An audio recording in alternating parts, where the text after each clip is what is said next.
For those of you who don't know me, I am Janet Singer, the political director and one of the founders of Crimson Goes Blue.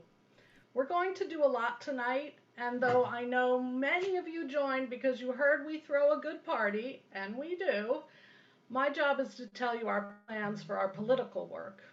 After all, the main purpose of this group is to ensure democratic victories by participating in elections and fighting to preserve the freedom to vote. And in collaboration with great partners like Swing Left and Field Team 6, Crimson Goes Blue promises to provide you with trusted information and opportunities and to inspire you to action. I've been asking myself why I feel such a passion for our democracy. I watch the scenes from January 6th and think of other moments in history when institutions and people were so threatened, and I feel that need to fight for justice so deeply. I've never really felt like I was a patriot. I've disagreed so much with so many things our government has done. But as I witnessed the authoritarian turn of the Republican Party, I realized that at heart I am a patriot. It's a funny realization, but a label I'm trying to embrace. And I think all of you are here because you too are patriots. And it is time to get on the horse and shout loudly that our country is being attacked from within. Now, we gave most of you the summer off to have a sadly brief respite from quarantine and to regroup after our stunning victories in November and January. But the operations team has been hard at work, and there is still a lot more to do to build the infrastructure to win these critical elections and make sure all citizens can vote. We're going to ask for your help with that. I want to first make sure that you are all aware of the resources we offer you. Our website, crimsongoesblue.org, is a resource for activities. You'll see a new calendar section and take action page up right now. There will be information about the political landscape. It's a place to send your Harvard friends to join, and a place to donate to us for our operations and to the critical races and grassroots groups for the midterms and beyond.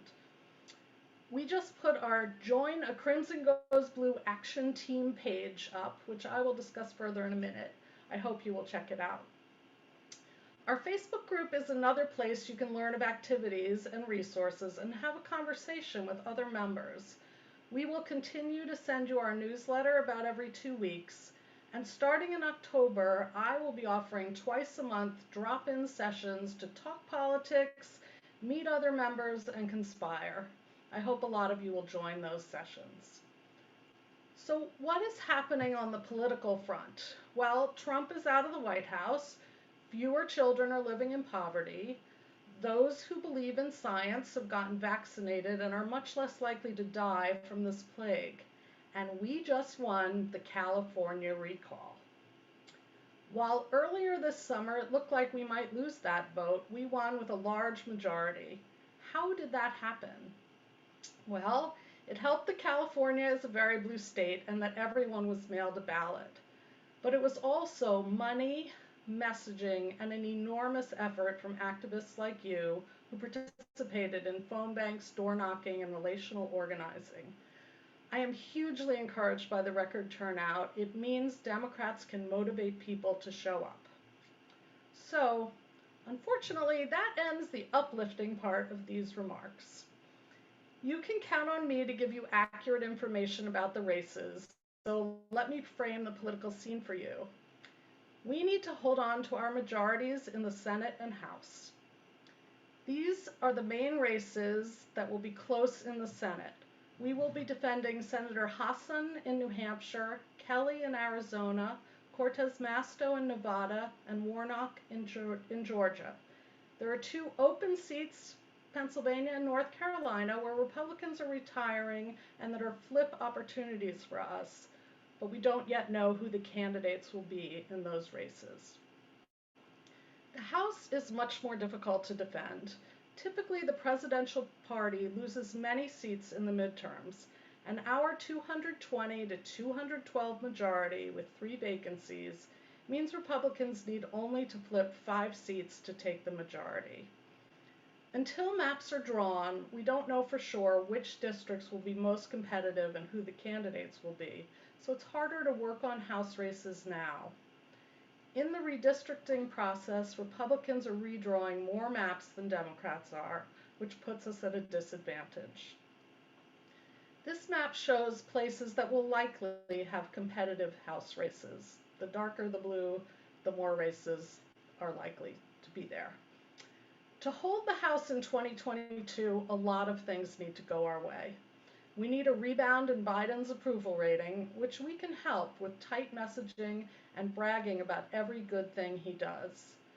We need weak turnout among casual Trump voters, and Democrats need to give voters of color a reason to believe that voting can make a difference in their lives. In 2020, 71% of white voters cast ballots, compared to only 58% of people of color. So to hold the House, we will have to work that much harder and that much smarter and give a lot of money. Let me pause here to give a brief pitch for our Crimson Goes Blueprint portfolio, where, in partnership with the expert team at Swing Left, we help you give money in the smartest way to candidates in close races and grassroots groups on the ground. The portfolio changes quarterly, and our recommendations will change on October 1st to include candidates in Nevada, North Carolina, Virginia, and Texas, and grassroots groups including the New Virginia Majority, the North Carolina Asian Americans Together in Action, the Progressive Leadership Alliance of Nevada, and Move Texas Action Fund. Okay, back to the maps. Then we look at where the largest concentration of our members live. You can see it up on this map. And taking these three maps together, we have identified the hubs where Crimson Goes Blue will put our main efforts. So, what should you do now?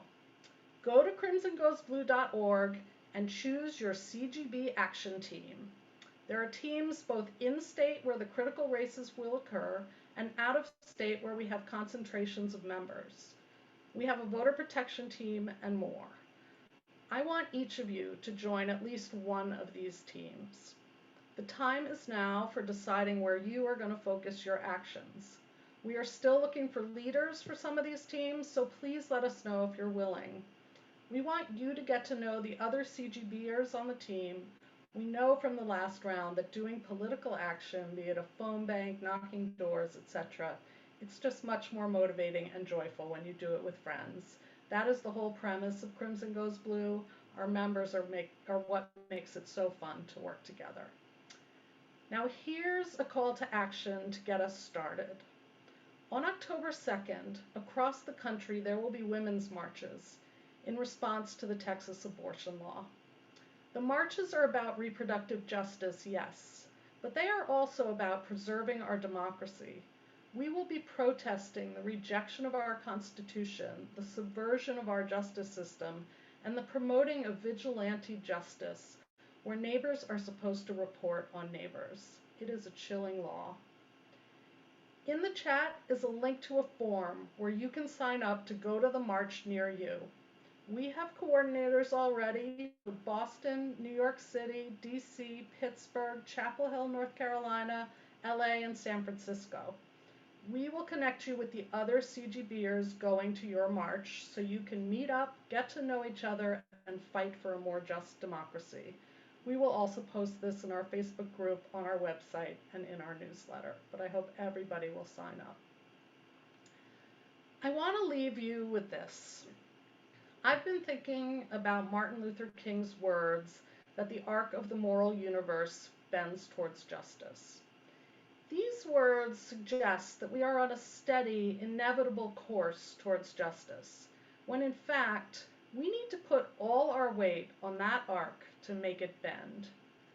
I've learned that King's words were taken from abolitionist minister Theodore Parker, who studied at the Harvard Divinity School. Parker said, "I do not pretend to understand the moral universe. The arc is a long one. My eye reaches but little ways. I can divine it by conscience, and from what I see, I am sure it bends toward justice." For Parker, there is no guarantee of the moral universe doing as he wishes. It is only through his own conscience and his own actions that justice will be achieved. Nothing bends towards justice without us bending it. Justice in our country can only come through intention, sustained effort, and organizing. And I am so glad that you are all here to engage in this work. And now,